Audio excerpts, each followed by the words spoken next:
C'est 30 juin 2021, la RDC totalisera ses 61 ans depuis qu'elle a accédé à l'indépendance. Mais dans le fait, il y a beaucoup de problèmes. Le pays est confronté à plusieurs et divers problèmes, notamment les sous-développements, des problèmes de guerre, problèmes aussi de financement. Qu'en est-il réellement? Est-ce que doit-on parler d'un mauvais sort jeté sur le pays? Et aujourd'hui, nous recevons...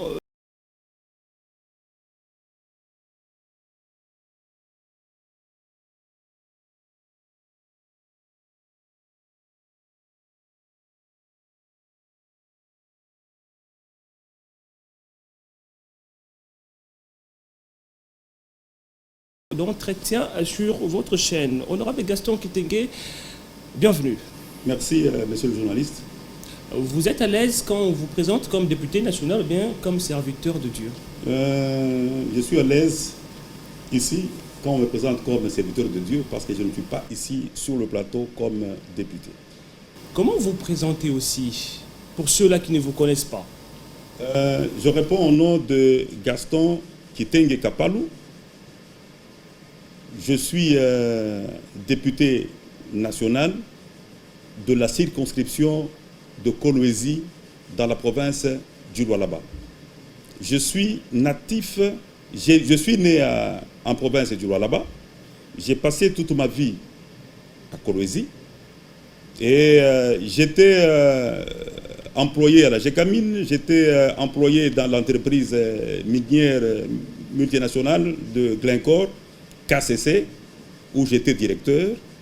Et en 2015, j'ai reçu des messages de Dieu partant des prophètes de Dieu, 3 qui m'ont demandé d'arrêter le travail sur l'instruction du Seigneur. Et j'avais arrêté le travail. Ceux qui sont à Kolwezi, ils le savent.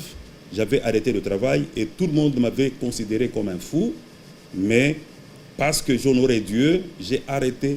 Et j'ai souffert, vraiment, je suis arrivé au point même de vendre le charbon. Ceux qui sont en Kolwezi, ceux qui me connaissent le savent. Mais je savais que j'avais une promesse. Et je ne vais pas m'étaler là-dessus, après seulement que j'ai reçu d'autres prophéties. En 2015, j'ai arrêté le travail. Et en 2017, un pasteur qui reçoit une prophétie me concernant, il me dit, Monsieur Gaston, Dieu dit, il va t'envoyer à l'Assemblée nationale, où tu seras député. J'ai dit, mais comment? Moi, je vis en vendant le charbon. Je vis du charbon. Comment est-ce que je vais me retrouver comme député? Il a dit de la même façon que j'ai envoyé, Dieu avait envoyé Joseph, qu'on voulait vendre par ses collègues. Il s'est retrouvé dans le palais de Pharaon, et Pharaon l'a élevé. Toi aussi, on va t'envoyer. Je suis bref, c'est ainsi que, arrivé en 2019, Dieu a réalisé ce qu'il avait promis en 2017. Je me suis retrouvé à l'Assemblée nationale comme député. C'est là où j'ai reçu le message dont on va parler ici. Justement, dans quelques jours, la RDC fêtera ses 61 ans d'indépendance, mais il y a beaucoup de problèmes. Doit-on parler d'un mauvais sort jeté sur le pays ou bien c'est un problème des Congolais?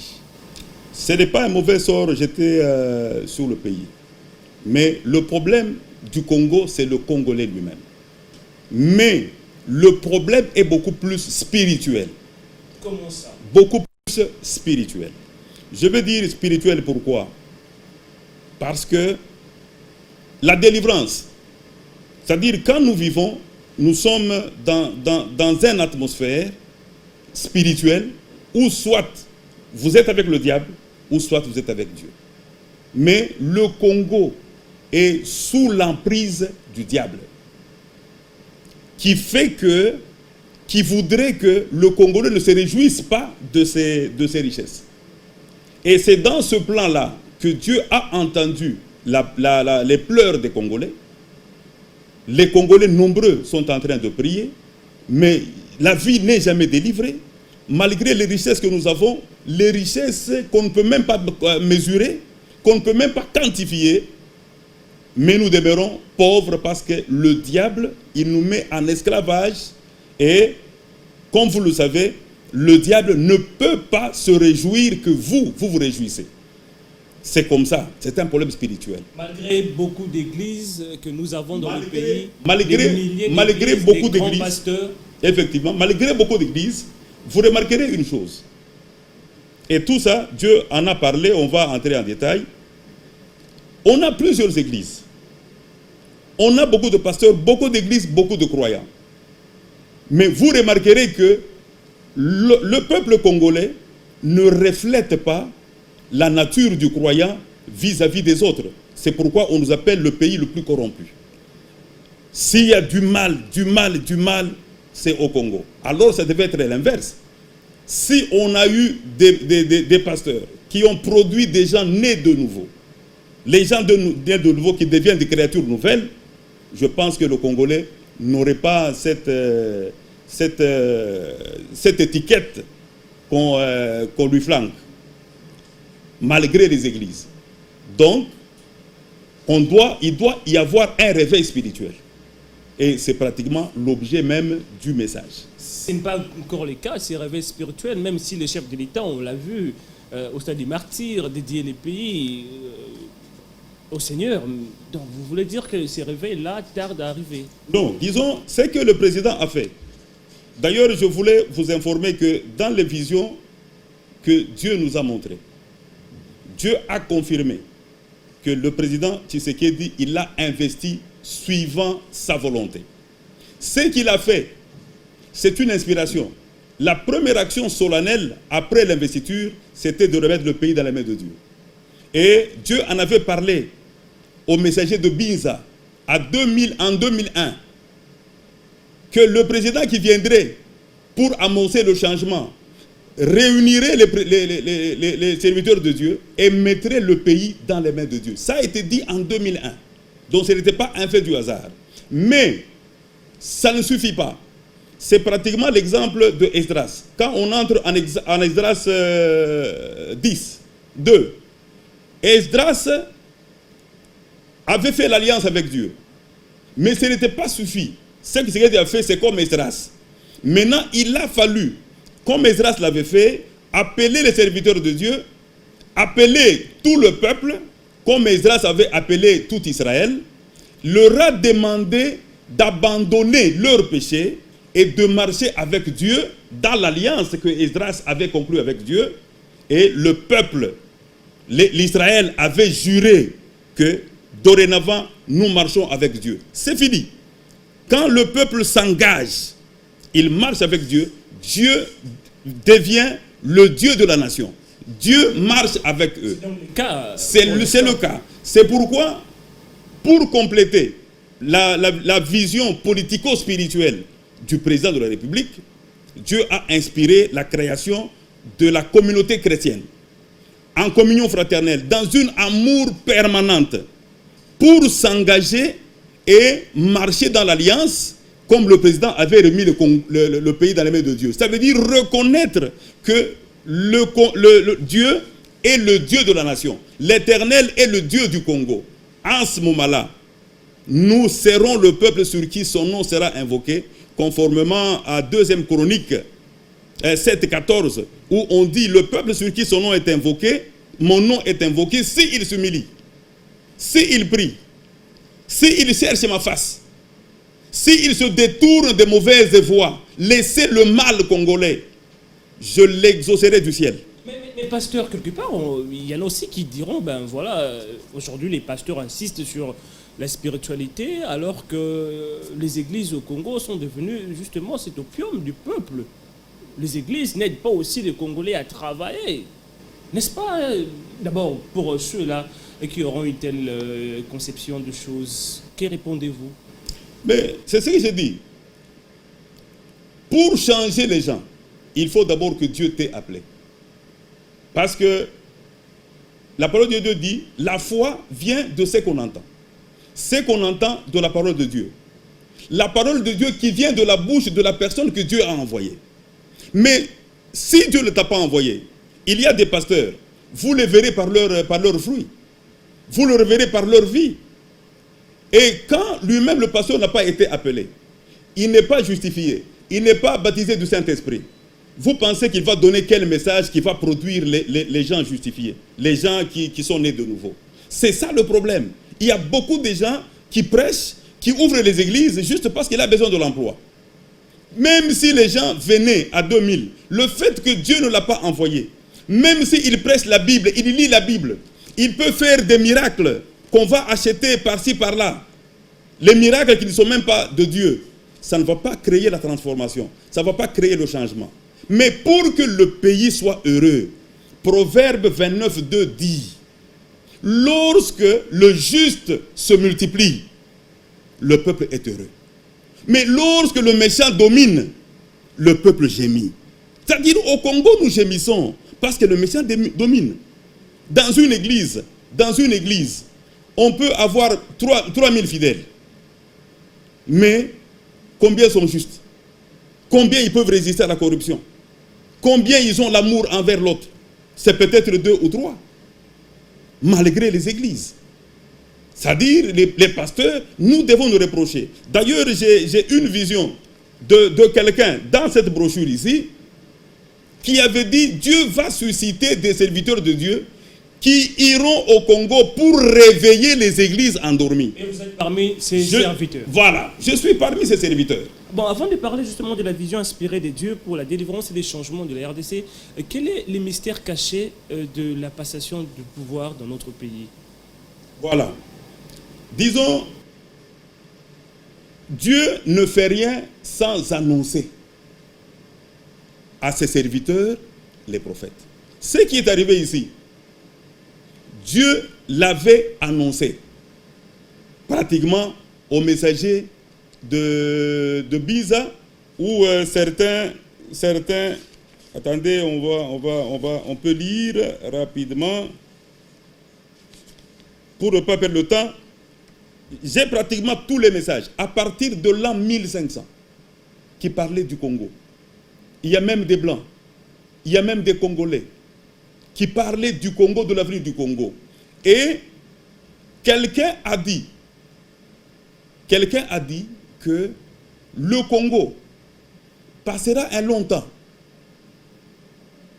de souffrance, et après ce long temps de souffrance, il y aura des bouleversements politiques qui seront suivis des bouleversements spirituels.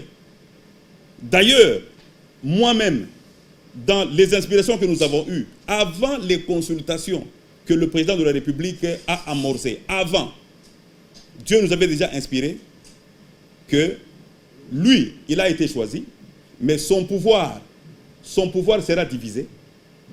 Et lorsque sera divisé, il y a même risque que le sang puisse couler. Donc tout ce qui se passe, FCC, Cash et autres, Dieu l'avait annoncé. Nous avions même, j'avais appelé tous les pasteurs des différentes provinces, on avait fait un message écrit avant les consultations. On avait déposé à la fondation de maman Denise Nyakeru pour qu'on l'amène au président, pour lui annoncer que cette coalition va tomber. Donc Dieu le savait. Mais la coalition est tombée, les problèmes sont là. Les problèmes sont là, c'est un processus. C'est déjà un vent. Comme j'ai dit, le prophète qui avait prophétisé en rapport à ça avait dit il y aura des bouleversements, d'abord politiques. C'est ce qu'il y a eu. Des changements et autres. Après, il va s'en suivre un bouleversement spirituel, donc un réveil spirituel. C'est là où le Congolais va prendre la conscience. Le Congolais va se réveiller maintenant. Il va enlever ses yeux sur les hommes et braquer les yeux à Dieu. Parce qu'aujourd'hui, le Congolais a des idoles. Chacun ne jure que sur quelqu'un. Mais la Bible dit, malheur, maudit soit celui qui se confie dans l'homme. Mais heureux celui qui se confie à l'Éternel. Aujourd'hui, chaque Congolais, nous pensons que c'est Honorable Gaston, s'il devient président, lui, il va changer les choses. Et c'est peut-être Tshisekedi qui va changer les choses. Ou c'est Kabila qui va changer. Ou c'est Moïse Katumbi. Et il est dans le cœur des gens comme une idole. Et les gens ne jurent que par ça. Si on injurie tel, quelqu'un est prêt même à se battre. C'est une idole. Alors qu'on ne peut pas se confier dans l'homme, il faut se confier en Dieu. dans telle circonstance, Dieu ne peut jamais intervenir. Et quand nous glorifions quelqu'un, nous le mettons dans notre cœur, même si c'est un bon, il reçoit la gloire. Dieu étant jaloux, il ne sera jamais content. Dieu est tellement jaloux, il ne voudra jamais que la gloire revienne à quelqu'un. C'est pratiquement le message que nous véhiculons, que Dieu a un programme de changement du Congo. Quel est ce programme même, cette vision inspirée? Comment elle se présente, la vision que Dieu vous a inspirée? C'est ce que je dis, c'est ce que je dis. Dieu a constaté, et il nous a inspiré, que le Congolais manque d'amour envers lui-même, envers le peuple congolais. Il y a des divisions claniques, tribales, il y a des divisions par rapport aux politiques, des divisions par rapport, c'est pas moi, à des tendances, des églises, tout. Le Congolais ne s'aime pas. Et Dieu étant amour ne peut pas habiter avec un peuple qui ne manifeste pas l'amour. Ça, c'est une première inspiration qu'on a donnée. Le Congolais ne met pas Dieu en premier plan sur le plan du développement. C'est comme j'ai dit ici, nous croyons toujours que tel ou tel, lui, peut amener au changement. Mais c'est le contraire. Dans les messages que nous avons reçus, il y a plusieurs messages. Dieu a parlé du Congo depuis l'an 1500. Du moins les écrits que nous avons. L'an 1500.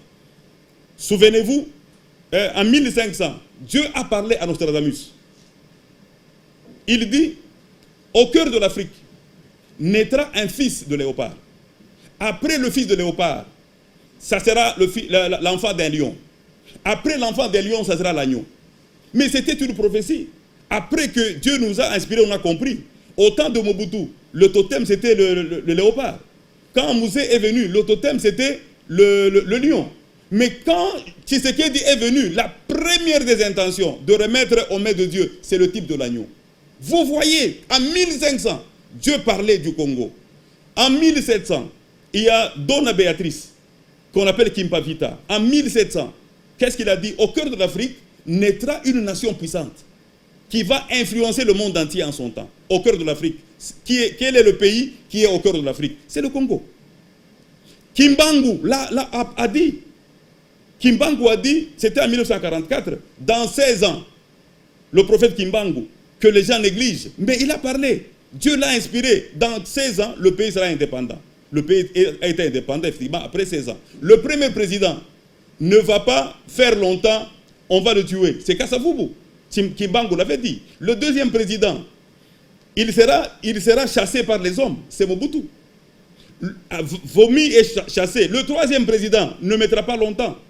Ça, ce sont les prophéties de Kimbangu. Le quatrième président, ça sera un homme discipliné. À partir de lui, la prospérité va commencer. Joseph Kabila Kabange. Kimbangu l'a dit. Effectivement, c'est ce que j'ai dit au pasteur. Nous devons reconnaître les petites choses que Dieu fait pour nous. Lorsque vous êtes reconnaissant de des petites choses, Dieu va vous donner des grandes. Si on ne reconnaît pas des petites choses, Dieu ne vous donnera pas des grandes. Quand nous, on vivait au temps de Mobutu,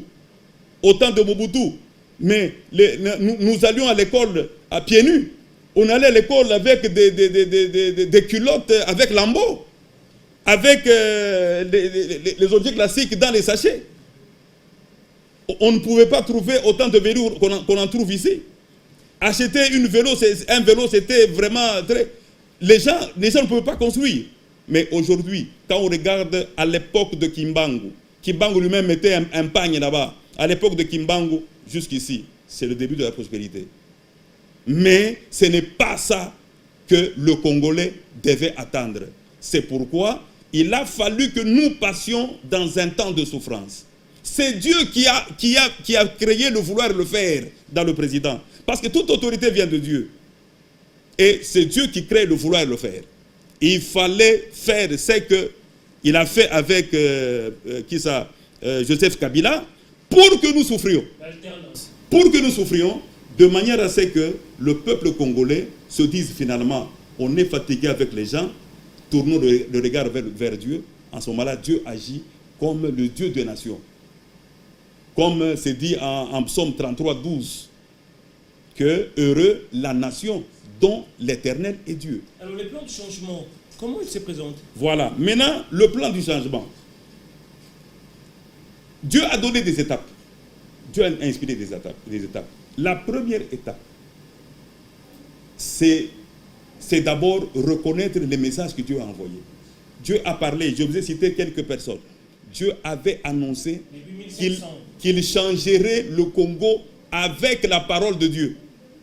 Tous les serviteurs, même si on prend les Blancs, on prend par exemple le pasteur David Clark. David, c'est un Blanc. Qu'est-ce qu'il dit? En 1987, il a dit, la parole de Dieu viendra tout changer au Zaïre. Mais c'est un Blanc. Dieu lui a donné la prophétie sur la nation congolaise. On voit le pasteur américain Maurice Serlou, en 1985. Il a dit, l'avenir du Zaïre et de l'Afrique se trouve entre les mains des chrétiens. Vous voyez, il y a autant. C'est pourquoi je suis en train d'écrire cette brochure pour réveiller la conscience, l'attention des Congolais, que Dieu a parlé sur le Congo. Réellement, quand Dieu parle, il va agir. Il annonce, après quand il annonce, et que vous acceptez les gens qu'il a envoyés pour annoncer, vous acceptez le message, et Dieu entre en jeu. Après l'annonce, Dieu a donné la première étape. Il faudrait que maintenant le Congolais se réconcilie d'abord entre soi-même. C'est ce que nous appelons la réconciliation nationale. J'étais heureux quand j'ai vu dans le plan du gouvernement, on a marqué réconciliation nationale. Ce n'est pas par hasard. On n'a jamais vu ça dans d'autres plans. Mais ce sont des inspirations. Et la réconciliation nationale va se passer maintenant comment? Réconciliation avec eux-mêmes, nous-mêmes, qu'on cesse les problèmes de tribal, qu'on cesse les problèmes de clivage politique, qu'on cesse le problème de ceci ou de cela. Moi, je suis de telle église. Tant que nous sommes des enfants de Dieu, nous sommes les Congolais, nous devons faire une famille, nous aimer, manifester l'amour. Après, maintenant, on va maintenant se réconcilier avec Dieu. Réconcilier avec Dieu, c'est reconnaître que nous avons marché en dehors de sa volonté. Tous les présidents qui nous ont précédés, ils n'ont pas mis Dieu devant. Et même nous-mêmes, nous n'avons jamais pensé que Dieu pourrait changer quelque chose. On a toujours une idole dans notre cœur. Il faudrait se réconcilier avec Dieu. C'est ça l'alliance. Homme de Dieu, vous insistez beaucoup plus sur la réconciliation nationale. En ce net moment, il y a aussi un grand problème. Le problème, c'est la proposition de loi de Noël Tchani qui réserve la présidence de la République comme la présidence à l'Assemblée nationale, du Sénat, aux Congolais des pères et des mères. Et il y a de ces Congolais qui se sentent frustrés. N'est-ce pas, cette réconciliation devient aussi difficile à trouver? Exactement. La proposition de loi, c'est une initiative de quelqu'un, mais qui sera soumise pratiquement à la plénière, qui va être motivée. Mais ici, moi, je voudrais intervenir avec toute objectivité, avec toute honnêteté en tant que serviteur de Dieu, surtout, comme vous l'avez dit, je suis porteur d'un message de réconciliation nationale pour la quiétude, la paix, pour que le peuple prie de manière à ce que Dieu intervienne pour le changement. Cette loi, si elle est objective, il n'y a pas un problème, la plénière va juger. Mais si elle est subjective, elle a une nature à viser telle ou telle et à perturber la paix sociale, moi je crois que le temps n'est pas indiqué. Oui, vous êtes dans les si, mais la loi elle est là. La loi est là. Comme je vous ai dit, ici, l'opinion, nous entendons. Nous entendons. Et même, j'ai suivi le docteur Noël Tchani, quand il intervenait, il dit que les gens disent qu'on vise Moïse Katumbi.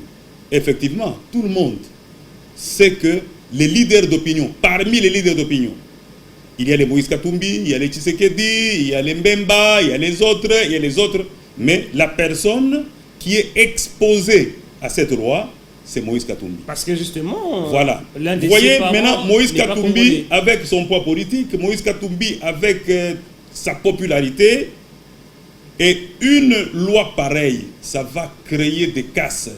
ça va perturber la paix sociale. Alors que pour le moment, nous avons besoin de la paix, nous avons besoin de la réconciliation, nous avons besoin de l'entente pour que tous, à partir du dessus jusqu'en bas, le bas peuple, nous puissions nous consacrer à Dieu. Dieu, ce n'est pas un Dieu de désordre. Dieu, on ne peut pas le demander quand les gens se battent. Selon moi, j'estime que la proposition n'est pas mauvaise, mais ce n'est pas le moment. Nous avons beaucoup de choses à faire pour développer ce pays.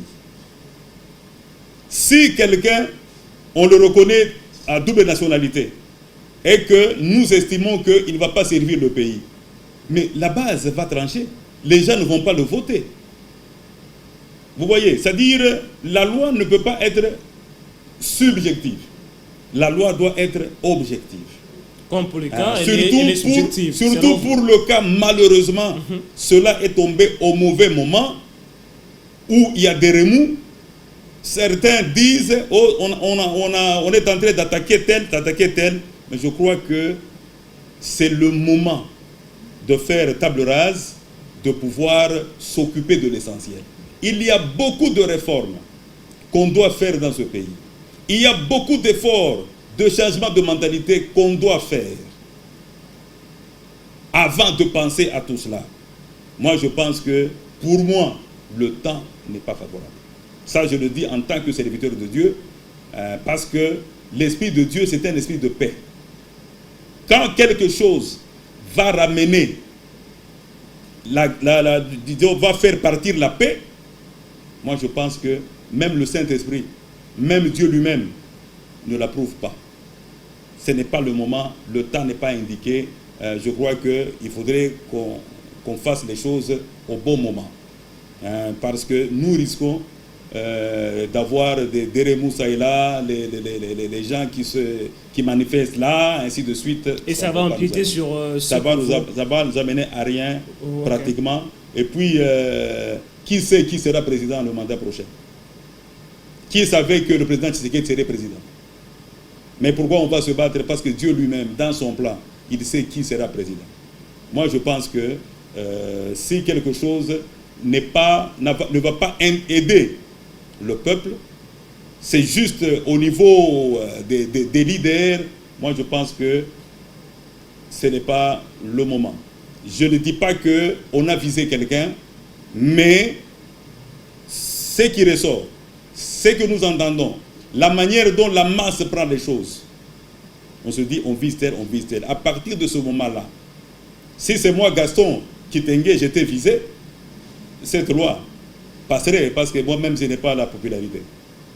Moi, je pense que quand quelqu'un on dit qu'il a un poids politique, qu'il a des gens derrière, lorsque on l'attaque, je crois que nous risquons de mettre l'huile sur le feu et ne pas gérer, alors que nous avons besoin de prier pour le président, prier pour la nation, afin que Dieu nous fasse grâce et que nous allons au changement. Maintenant, il y a une troisième étape. Maintenant, c'est constituer la famille chrétienne. Mais il y en a, non, il y a beaucoup de communautés non, ici. Constituer une famille chrétienne. Jusque-là, il y en a une famille, je ne parle pas d'une église. Okay. Je ne parle pas d'église, une communauté chrétienne dans l'amour fraternel. Je donne un exemple. Vous êtes sur une avenue. Il y a autant de chrétiens. Mais quand on leur pose des questions, ils ne se visitent même pas. Ils ne savent même pas tel à manger ou pas. Alors que les apôtres, quand ils avaient constitué la communauté, la Bible dit, ils avaient mis tout en commun, ensemble. Quelqu'un vend sa maison, il vient, il donnait à l'église. Et on se partageait selon les besoins et qu'il n'y avait pas d'indigents parmi eux. Ça veut dire, nous devons vivre de manière à ce que, si nous sommes dans un quartier, nous nous identifions avec amour. Si nous constatons que tel n'a pas à manger, nous qui avons à manger, nous faisons tout pour qu'il mange. Qu'il n'y ait pas d'indigents parmi nous. Et cet amour manifesté, Dieu étant amour, il sera parmi nous. Et quand il sera parmi nous, tout ce que nous allons lui dire, il va faire. Si nous demandons que demain, que le Congo change, il change demain. Et ça, je vous le dis au nom de Jésus-Christ. Parce que Dieu a dit, tout ce que vous demanderez, lorsque vous êtes à 2, à 3, en mon nom, je vous le donnerai.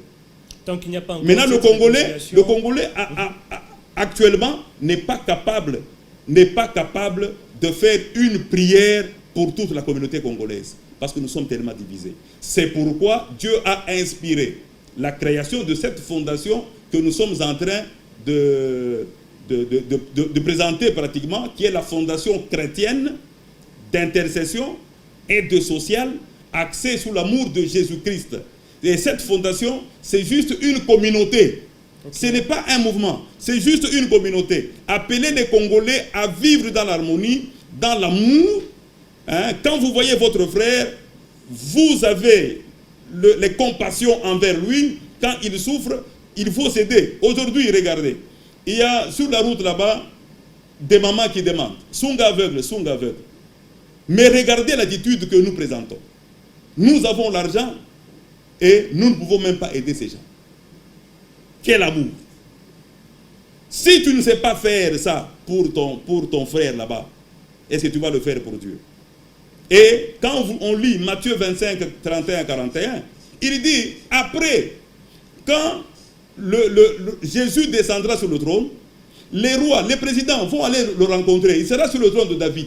Si Tshisekedi est là, il ira représenter le Congo. On va lui demander, quand j'avais faim, tu me donnais à manger. C'est ce que la Bible dit. Matthieu 25, 31, 41. C'est une prophétie, c'est réel. Quand j'avais soif, tu m'avais donné à manger.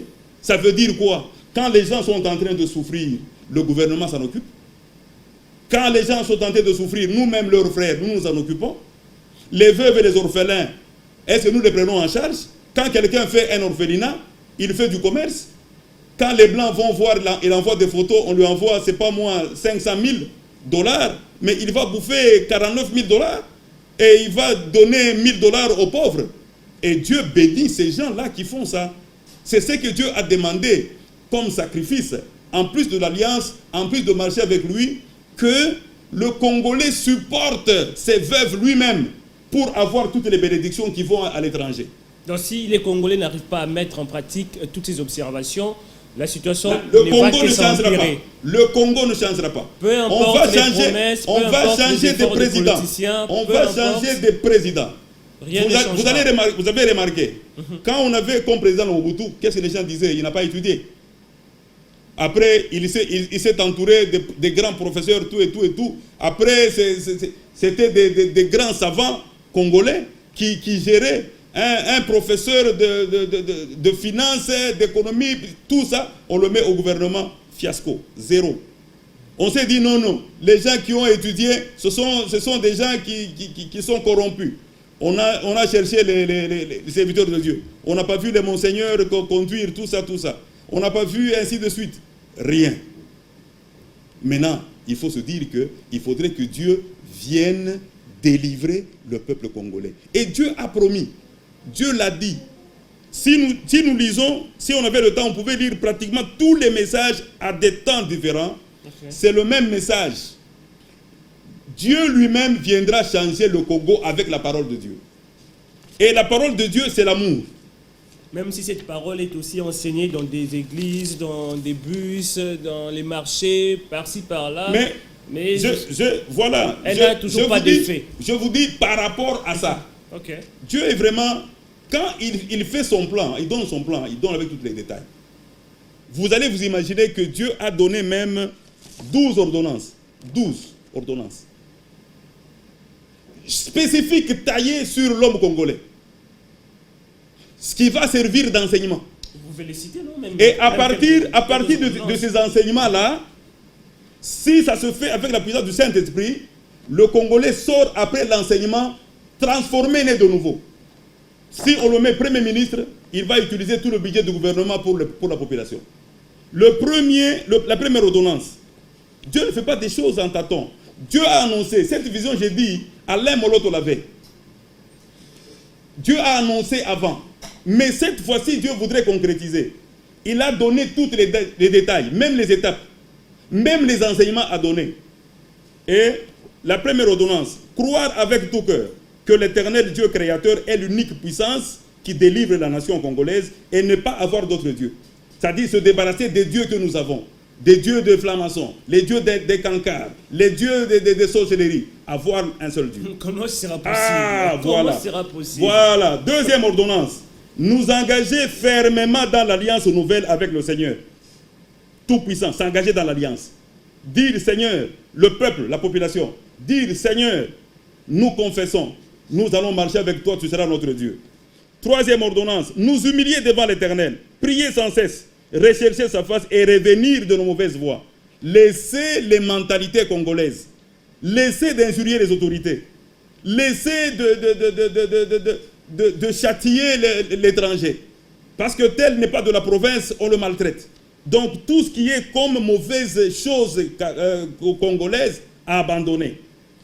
Quatrième ordonnance, reconnaître et se repentir soi-même pour la nation congolaise et confesser avec humilité que personne d'autre, à part le Tout-Puissant, peut amener la RDC au changement attendu. Cinquième ordonnance, obéir et mettre en pratique les commandements de Dieu et les ordonnances ici que Dieu a données. Okay. Sixième ordonnance, accepter, respecter, se soumettre et prier pour les autorités établies. Accepter, respecter et se soumettre. Mais ceux-là qui contestent même la légitimité des autorités établies, mais ça c'est grave. Ils vont arriver jusqu'à prier pour ça c'est grave. Romains 13 dit, toute autorité vient de Dieu. Celui qui s'oppose à l'ordre de l'autorité, il s'oppose à l'ordre établi par Dieu. Vous voyez que Dieu l'a établi. Rien ne peut arriver au hasard. Dieu l'a établi dans sa volonté. Mais ceux qui s'opposent, est-ce qu'ils peuvent demander, ils peuvent prier? Il faut qu'ils se répandent. Il faut qu'ils se répandent. La Bible dit, si tu t'opposes à l'autorité, tu t'opposes à l'ordre de Dieu. Tu t'opposes à l'ordre de Dieu et puis tu veux prier pour que Dieu t'aide à changer le Congo. Ça ne viendra pas. La septième ordonnance, pratiquer l'amour de Dieu envers tous et réciproquement et de tout cœur. Huitième ordonnance, pratiquer en tant que juste la justice et le droit.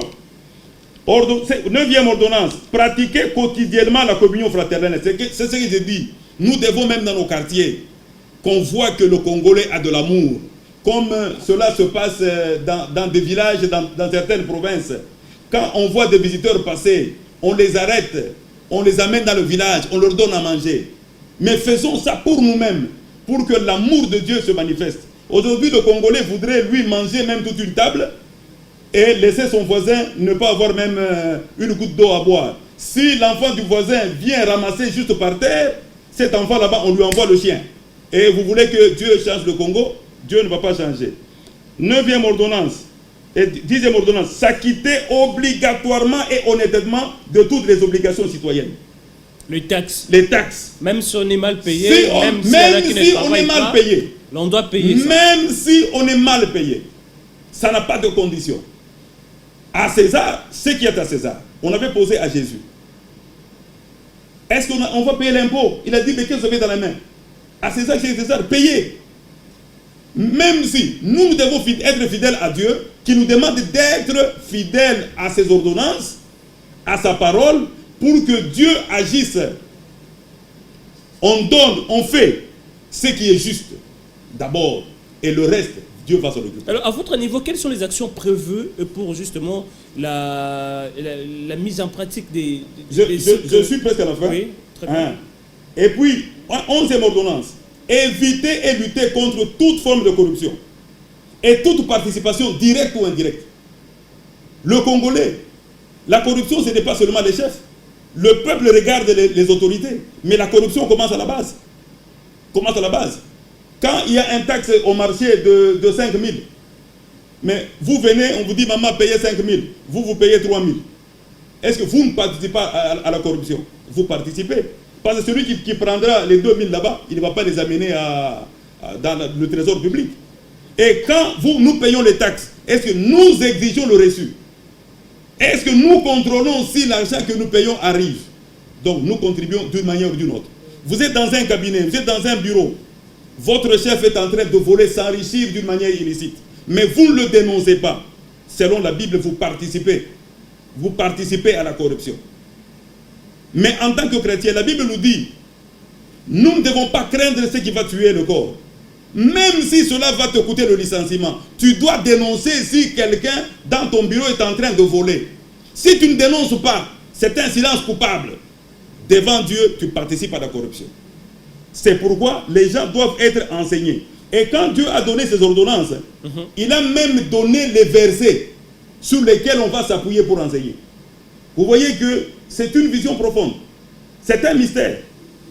Maintenant, si nous appliquons tout ça, le gouvernement investissait, moi personnellement, si cela ne dépendait que de moi, dans ce plan pour le changement, parce que tout le monde prône le changement, on devait commencer d'abord par s'investir sur le changement de mentalité. Mais il y a déjà toute une coordination de changement de mentalité. Mais qu'est-ce qu'ils font? Eux-mêmes, rattachés à la présence de la République. C'est ça. Qu'est-ce qu'ils font? Des pancartes. Non. Ce qui change, c'est seulement la parole de Dieu. Ça ne va pas être enseigné d'une manière scolarisée là-bas, comme on dit, comme on présente à l'école pédagogique. Non. Ça va être enseigné sous forme de prédication qui a la puissance d'entrer dans le cœur, de produire le fruit. Et quelqu'un se transforme. Donc vous allez organiser des campagnes d'évangélisation. Voilà, c'est pourquoi nous faisons des campagnes d'évangélisation. Nous appelons les pasteurs. Nous sommes au stade d'installation pratiquement de la fondation et les enseignements devront commencer, mais ça prend. Tout le monde devait passer dans les enseignements comme on avait fait avec Mouzé, le Tchembe Tchembe. Ok. Tout le monde devait passer. Si moi j'étais Premier ministre, j'étais président, j'allais prendre tout, on budgétise. Nous avons fait le budget juste pour... Ça, c'est le budget pour les formations de la changement des mentalités. Les coûts, c'est combien? Juste pour 50 personnes. Des séances 7 jours. On loue une salle, un peu de transport qu'on redonne, casse-croûte, tout ça. Et motivation de ceux qui vont donner 5 000 $. Mais la RDC a plus de 60 millions d'habitants. Voilà. Comment arriver à sensibiliser, à former? On peut commencer d'abord avec les gens qui sont actifs, qui sont dans les institutions, qui sont dans le gouvernement, les gens qui gèrent. Ok. Et ils entrent avec la bonne volonté. Un pasteur leur prêche sous forme de l'esprit. Ils sortent 10% juste, il entre 10% juste, ils sortent 80% juste. Et à ce moment-là, les justes vont se multiplier. Et comme Proverbe 29:2 dit, lorsque les justes se multiplient, le peuple est heureux. On chute déjà, voilà. Homme de Dieu, et si jamais vous n'avez pas ces moyens financiers, donc la vision sera obsolète. La vision ne sera pas obsolète. La vision ne sera pas obsolète. Dieu, quand il donne, il fait un plan, il donne aussi des provisions. Donc déjà, vous-même, vous avez des moyens conséquents pour... Moi, je n'ai pas de moyens. Moi, je n'ai pas de moyens, mais je sais que Dieu va donner des moyens. Va utiliser même toi. Va utiliser même Président Tshisekedi. Va utiliser même nos amis qui sont à l'étranger.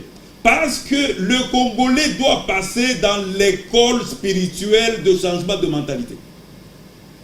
Et en ce moment-là, le Congolais sera conscient de payer même $1 de sa taxe.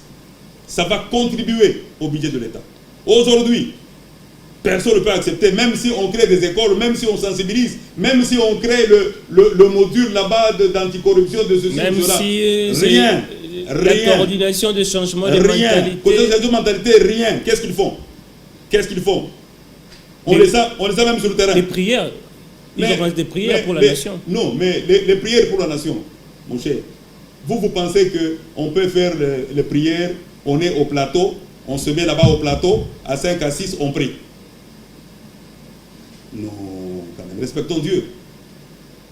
Lorsque vous voulez prier, allez vous cacher, vous avec Dieu. On prie pour montrer aux gens que nous prions. Non, ce n'est pas ça. Nous devons prier sincèrement. Et prier en esprit et en vérité. Alors comment vous allez faire la sélection de ces pasteurs qui vont justement venir vous rejoindre dans cette dynamique? Parce que nous savons aussi, il y a des pasteurs qui sont dans la franc-maçonnerie, il y en a qui sont aussi dans des sectes. Et comment vous allez faire les tris? C'est-à-dire, Dieu arrange tout. Dieu arrange tout. Il y a des dons, des gens qui ont des dons. Il suffit seulement que dans le groupe, il suffit que seulement tu viennes, on prie. On te dit tout ce que tu es. C'est comme Jésus, l'Esprit de Dieu, Jésus pouvait dire à quelqu'un ce qu'il est. Mais qu'il ne s'hasarde pas. Dieu a donné les avertissements. Celui qui s'opposera, celui qui viendra avec des gauche, droite, gauche, Dieu lui-même va s'occuper de lui. Et quand Dieu t'occupe de toi, c'est le jugement. Dernièrement, nous avons eu une vision dans le cadre de la fondation. D'abord, le problème ici de volcan. Une semaine avant, Nyiragongo, on a vu une vision au ciel, nuage rouge, c'est le feu, qui descend sur la terre. Et il n'y avait personne. Et l'Esprit dit aux Congolais de se repentir, je vais faire un jugement. Et le jugement de Dieu, c'est grave. Nous, on ne savait pas de quoi il s'agissait. Après, il y a eu ce volcan. Nous avons commencé à prier, à pleurer. Seigneur, qu'est-ce qu'il y a? Pourquoi ça surprend tout le monde? Mais Dieu, l'Esprit de Dieu a inspiré, il dit, demandez aux Congolais de cesser de remettre la gloire aux hommes et de ne me regarder que moi. Quand on a fait l'état de siège, c'était une bonne chose pour arriver à la paix. C'est une inspiration pour aller à la paix. Mais nous les chrétiens, nous devons glorifier Dieu qui crée le vouloir et le faire dans quelqu'un. Il a créé le vouloir et le faire dans Tshisekedi. Ce n'est pas Tshisekedi lui-même. Dieu a mis le vouloir et le faire. D'abord, nous glorifions Dieu et nous prions maintenant pour le président. Maintenant, en glorifiant Dieu, Dieu se manifeste. Mais quand nous glorifions l'homme, Dieu peut faire des choses pour nous amener à dire l'homme est incapable. L'homme est incapable de faire ça, d'arrêter le volcan, d'arrêter ceci. Mais Dieu, lui, il peut dire aujourd'hui ça s'arrête. Dieu peut arrêter n'importe quoi. Donc c'est un signal d'alarme. Nous compatissons vraiment, mais nous réveillons l'attention. Ne nous confions pas aux hommes. Là, vous vous adressez à ceux qui chantent matin, midi, soir. Ne nous confions pas aux hommes. Soutenons nos leaders. Soutenons-les. Prions pour eux. Remercions-les pour des bienfaits. Encourageons-les. Mais quand il y a à donner l'honneur à Jésus seul. Merci beaucoup, homme de voilà. Dieu. Tant qu'on ne donne pas l'honneur à Jésus, Dieu jaloux, il ne va pas marcher avec l'autre que vous appuyez, de crainte que la gloire lui revienne. Merci beaucoup. Merci. Homme de Dieu Gaston Kitenge. Alors, en quelques secondes, comment vous contactez, comment contacter justement la fondation? Disons, pour le moment, nous sommes à Kinshasa. On est à Limete, c'est là où est le siège, sur la 9e, entre 8e et 9e rue, le petit boulevard. On est dans différentes communes. Déjà, ça fait 6 communes où on implante déjà. Nous sommes dans la province du Lualaba. Là, on s'étend dans les territoires. On est dans la province du Kasaï. On était dans la Lomami. Maintenant, on est en Bujimaï. Et bientôt là-bas, on est à Sankourou. Et on est pratiquement à l'équateur. On va commencer à installer déjà la semaine prochaine. On est pratiquement au Katanga. C'est-à-dire on est en train de partir. C'est-à-dire l'idéal, c'est que tout le monde soit informé que nous devons entrer dans la communauté. Merci. Et cette communauté, ce n'est pas la communauté de quelqu'un. C'est-à-dire dans la communauté où nous allons vivre l'amour de Dieu pour que nous puissions demander la grâce de Dieu sur ce pays. Effectivement, le Congo va changer. Merci si beaucoup. Le Congolais se réveille. Merci beaucoup, Monsieur Gaston Kitenge, homme de Dieu et en même temps député national. Merci surtout à vous, nos fidèles téléspectateurs. Les prochains rendez-vous de votre magazine, c'est à très bientôt. Au revoir.